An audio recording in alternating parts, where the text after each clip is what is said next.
Hey fellow viewers, welcome back to another video. I'm back, and today I'm going to be doing this little extended review on Nezuko, or the 8th Gen Si here, the FA5. I just want to give an extended review. You know, we've hit 15,000 miles. Oh my gosh, almost hit that bird. My gosh, birds around here have the literal definition of a death wish. We hit 132,000 miles on the SI here, and I got her when she got 115. So we're even closing up on 20,000 miles. So I just want to give you a completely honest review of what I think about the 8th Gen SIs, what it's like to have a modified one. Is it worth daily driving? A full bolt-on one? All of that. So this is going to be a brutally honest review of the 8th Gen SI, because the first one I did was just an overview review of the SI when it was pretty new to me, and now this is almost 20,000 miles later. So let's do this thing, you know.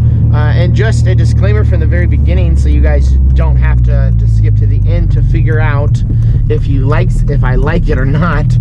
I do. This car has been absolutely fantastic to me, and I love this car. It's been amazing, reliable, super fun to drive, and I don't get picked on by cops, like, ever, like, period. It's weird.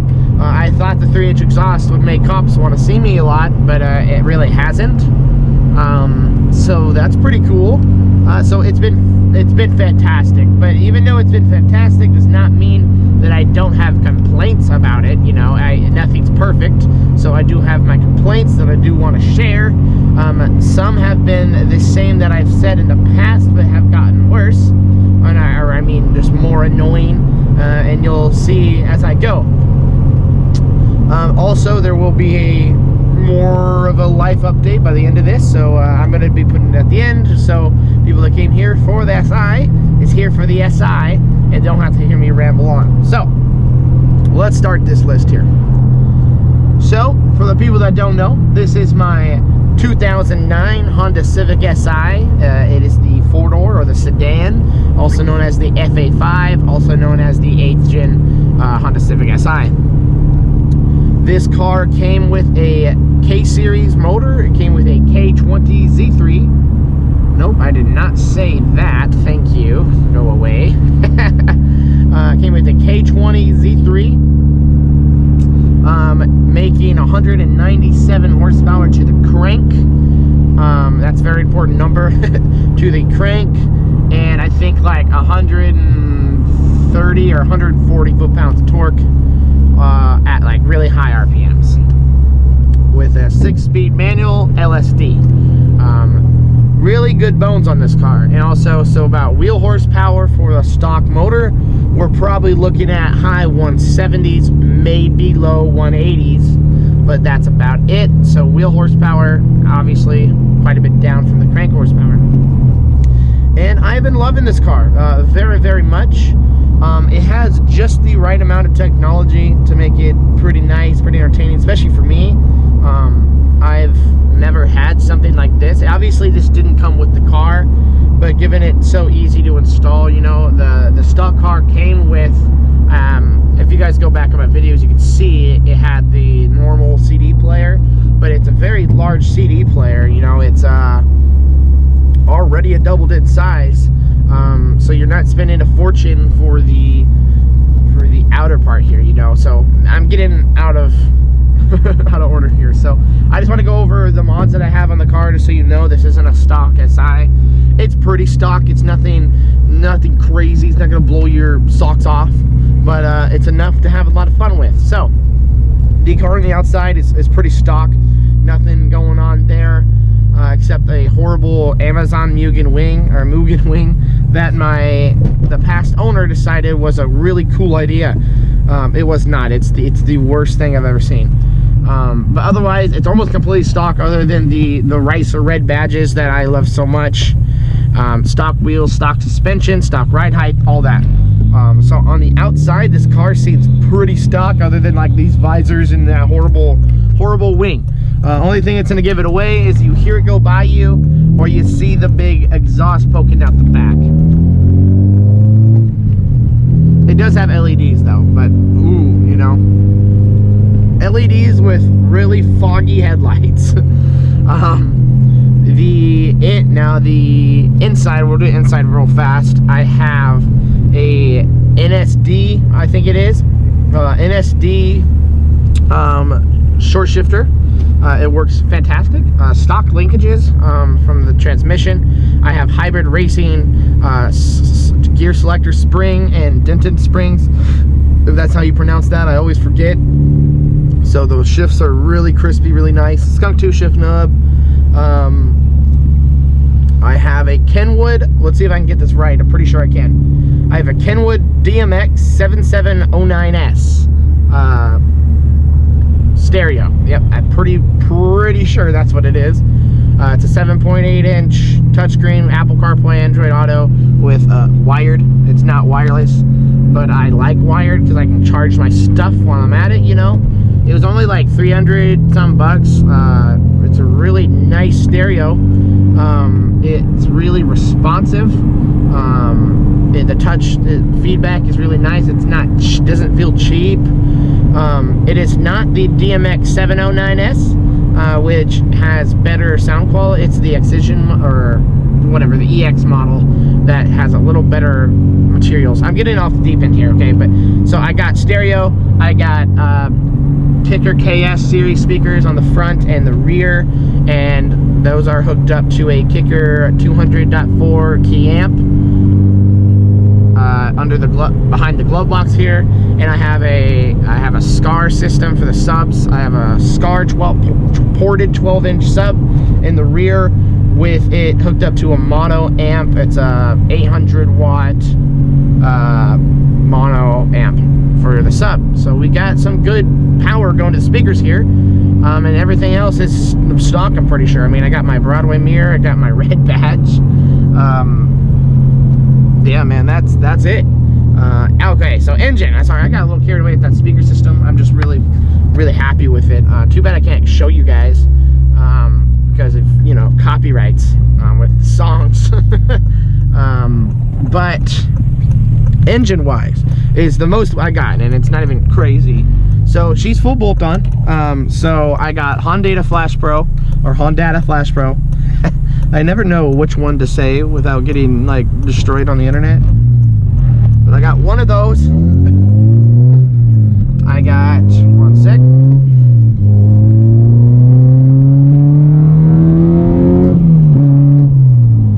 Alright. So I got that. I got a Skunk 2 Alpha header. And I got Skunk 2 Mega Power RR exhaust. So full 3-inch all the way back. And I got a K-tuned short ram intake that aims towards the headlights. It's basically the cold ram. It's basically the cold air intake, just without the elbow going down into the fender liner. Because I live here in the Pacific Northwest, where it rains more than it does literally anything else. So I didn't want to constantly worry about covering up the filter and all that. So I just went with the short ram, and in fact it does a super good job. And I am tuned by Yosh Tuned, I think down in Texas, or is it Florida? I think it's Texas. And she's now putting down to the wheels, really important, is 227 horsepower from like probably 170 something or 180 something. So we got quite a jump. A completely different feeling car from when I first reviewed this car, when I first got her. I'm more familiar with her. She's so much different. She sounds different. She feels different. And it's been a fantastic ride, you know. But let's get into some things about her, you know. So these cars are still very much these Civics of old in spirit. You know, these cars finally broke 3,000 pounds if you are in it, you know. Unless you weigh like 2 pounds, you're not gonna be under 3,000 pounds. So these things finally broke that magic, scary threshold that no one wants to see on a Civic. But it happened, you know. Things happen when newer cars happen. You gotta be safer. You gotta dirtier, so weight goes up. But somehow they kept the spirit of Honda. Nice Type R just went by, very much alive in this car. I once had someone tell me that the 8 gens just don't feel the same. They lost their Honda spirit, which I am so confused by that person. I want to talk to them again and ask, what do they mean? Because I don't see that whatsoever. I've came from 90s Hondas. They still have the very much spirit of them. If you're worried about coming to these Hondas and losing the fun they were in the back of the day, you're going to be wrong. The biggest criticism I can give to this car is the steering rack on these SIs is an electronic steering rack that is not hydraulic, so it can be pretty numb, you know. I'm not gonna say it's extremely numb. Like if you drove like anything over like the mid 2000s to now, like a Chevy or a Ford or something, it's not like that. Those things are numb, and you feel like you're driving one of those like really crappy Walmart steering wheels on a video game. It's not like that. There is more feedback than that for sure, but comparing, right, to a hydraulic steering rack like the Type S RSXs, then this is not going to be your favorite for sure. But it's something to used to, and it's something I'm very used to now. I can feel the road through the muted steering rack, and it's not such a big deal. Because again, it's not like dead, so I can still feel stuff. And I've driven it for a while now that I understand what it's trying to tell me. So that was something to get used to for sure. But it's still very snappy. You know, the double wishbone suspension in the back is fantastic. If it is double wishbone, I don't want to say, I might take that back. I'm not going to say that. Because I actually don't really remember. I just know it's a different suspension setup. It's not the normal shock with the spring around it. It is separated. My brain isn't working. It's kind of early. My brain hasn't been working right. But they're separated, you know. Really good setup. This car can rotate pretty decently. It surprised me many times. Especially on just these, I got Toyo Extensas for tires. They're okay. I got them for good all seasons that could stay alive longer than a few months, unlike tires that I know. And it rotates very well. Now let's start to get the doors. Will eat your ankles off all the time. They continue to annoy me. I talked about it before. They continue to annoy me to this day. They're still horribly annoying. You can't just keep the damn door open to like pick something up or vacuum or something. It'll just constantly close, so you gotta find something to keep it open. It's just a little gripe, you know. Most of the stuff that I'm gonna be complaining about in this car is a little gripe. You just gotta remember, in the broad terms of things, I love this car. The only maintenance I've had to do, other than like modifying it, you guys have seen me modify it. I've done a valve adjustment. I've technically done two because I screwed up on the first one, but I've done a valve adjustment because I just didn't know if past owners did it. Probably not, but I did a valve adjustment. I've done 2 or 3 oil changes, I forget now. And a coolant flush. That's it, I'm pretty sure. Like, oh, I did spark plugs and a valve cover gasket once. I think that's it. I mean, this car has been fantastic to me. Honestly, it really has. But I do got to say this. I've said it in the previous videos, but I'm going to say here because this is what this video is about. She burns oil, and that's kind of the plague of the K20. You're either going to have one that doesn't, and it's a good boy, or you're going to have one that drinks it like crazy. And sadly, I have one of those. And crazily enough, she doesn't even smoke. I mean, it almost evaporates into the motor. It's almost crazy. I almost have to applaud it. So be aware, K20s, they love to drink oil. You know, those high revs. I mean, this my tune allows me to rev to 8,600 RPM. You know, and I could rev higher if I had a different oil pump from the Type S, the K20A2. But I'm not going to worry about that right now. She burns oil. And so I talked to my tuner about it. I was going through a quart every 700, 800 miles. It's pretty annoying, that's for sure. And he had me convert to Shell Rosetta diesel oil, 5W40, which I tell you what is hard to find. It's not super easy to find, but it's a heavy duty diesel oil, and I've been using that, and man alive, I tell you what, it has been amazing. The car has been burning a lot less. I have now I'm making it around 1,300 miles before I got a refill again. It is a godsend, I tell you what, it is amazing.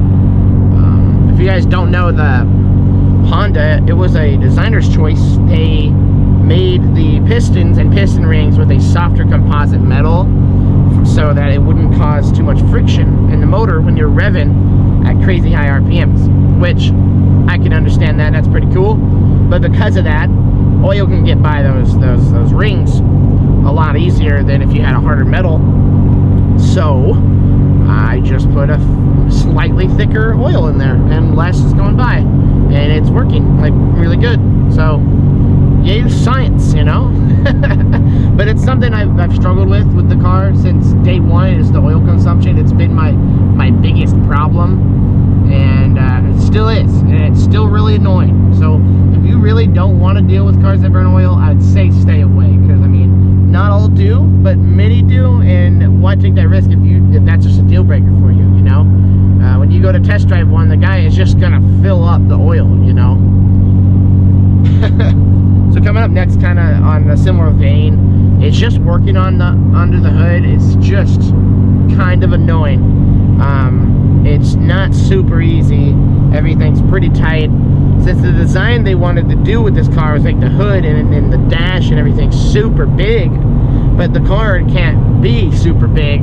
They're like, okay, well fine, we'll just put the engine where the dash is going to be, and the hood is going to be super stubby, and so it covers over half of the motor. And that's basically their logic.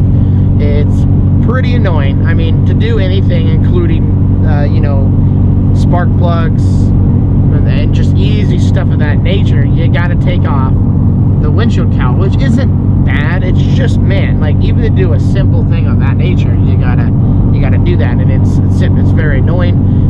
Things are very tight in that engine bay.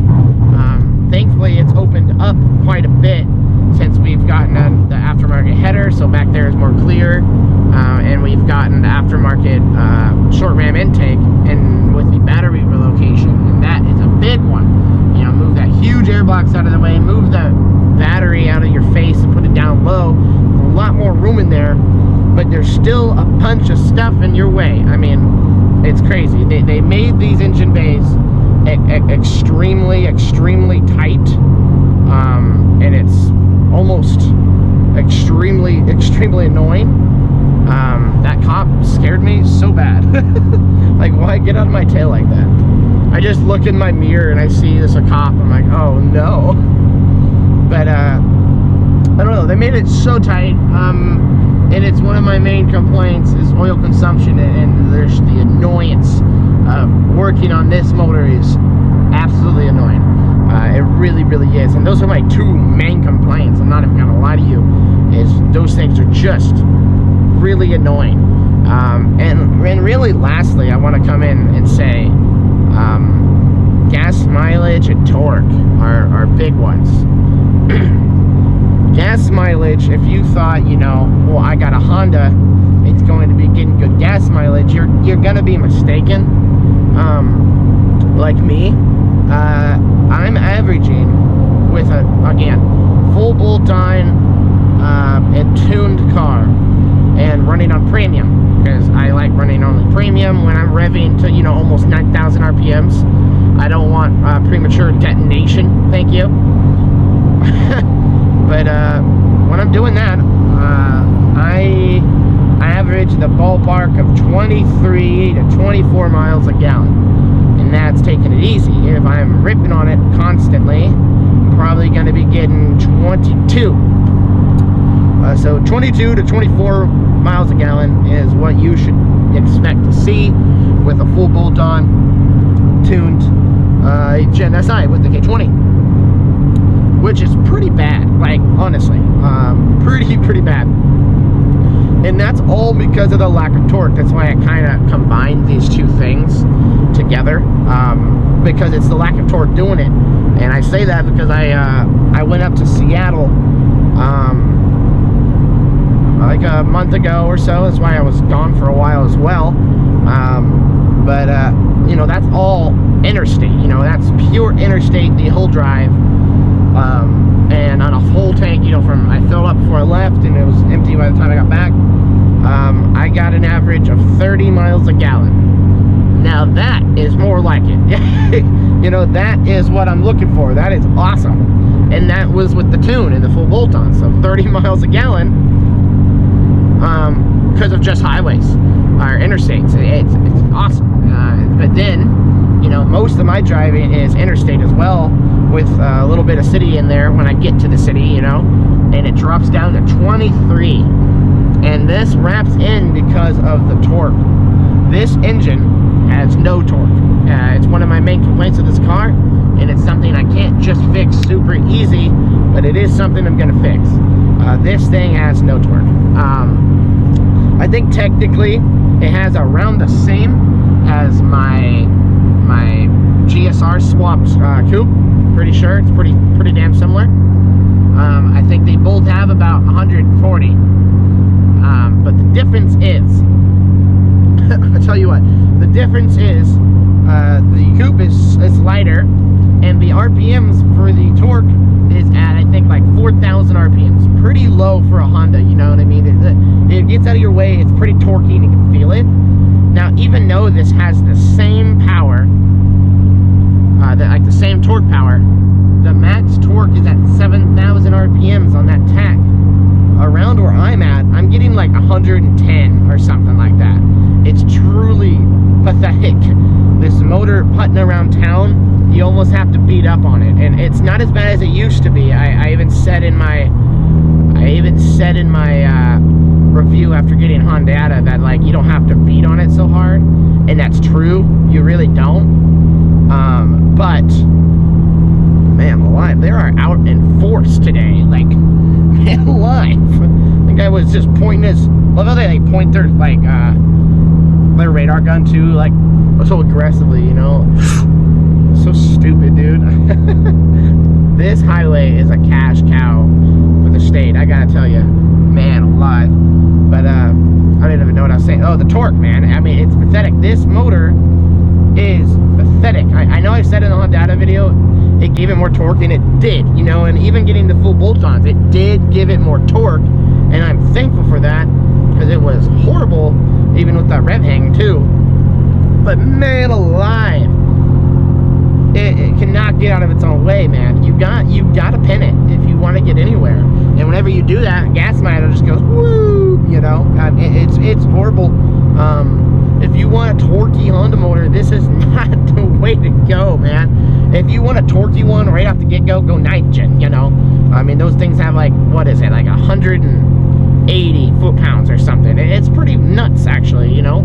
Like 40 foot-pounds or more at like 4,000 less RPMs than this one. It's truly a game changer, you know. And that's why, kind of giving you a sneak peek here, boys, is once I get Mia running, which there will be videos of her in the future, we are going to be K24 swapping here in this car. All right. We're going to be K24A or K24A2 if I can find one and get lucky. And we are going to be putting the K20 head from here onto the K24, little Frankenstein build, little 2024 build, and keep everything else. You know, I'm not going to go nuts. It's going to be a head gasket, ARP head studs, Type S oil pump, and that's it. Nothing more. That block will be done. And then we're just going to put my bolt-ons that I already got onto her and see what she's putting down. Power wise, it should be about the damn same, probably 120. I mean 120, that'd be sad. Probably about 220. It'd probably be pretty damn close to what it is now, which I'm fine with. The straight line power is really fun on this car, and I don't have to worry about it. But torque is where it's sad. But this will give me about 40, you know, 35, 40 foot-pounds of torque, and way lower, around 4,000 RPMs. It's going to be a brand new car, and it's going to be fantastic.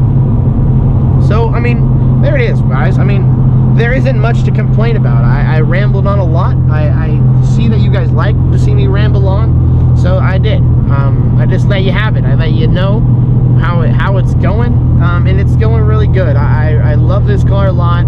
It has a little issues that are really annoying, like working on it, and oil and gas mileage and no torque, you know, and all of those are pretty big things, you know, but it's things that I deal with because I love the car so much. It feels so good. It's a riot to drive. The design's super cool in here, especially. I love the two-tier dash. I like the looks of this car. I like how it doesn't get all that there's another cop. My goodness, man. It doesn't get all that attention from the cops, even though I'm really loud. As you've seen, I mean, there was 3 cops today. We drove by, and none of them pulled me over, so that's a win in my book. I love the car. If you're thinking about getting one, I think, you know, let's do it. Do it. I mean, it's fantastic. And if you're looking for a project for a motor swap, do it. Get a 24 in here, man. It'd be fun. So yeah, does it hold up after almost 20,000 miles? Yeah, yes it does. It's fantastic. I have all the same complaints I had months ago.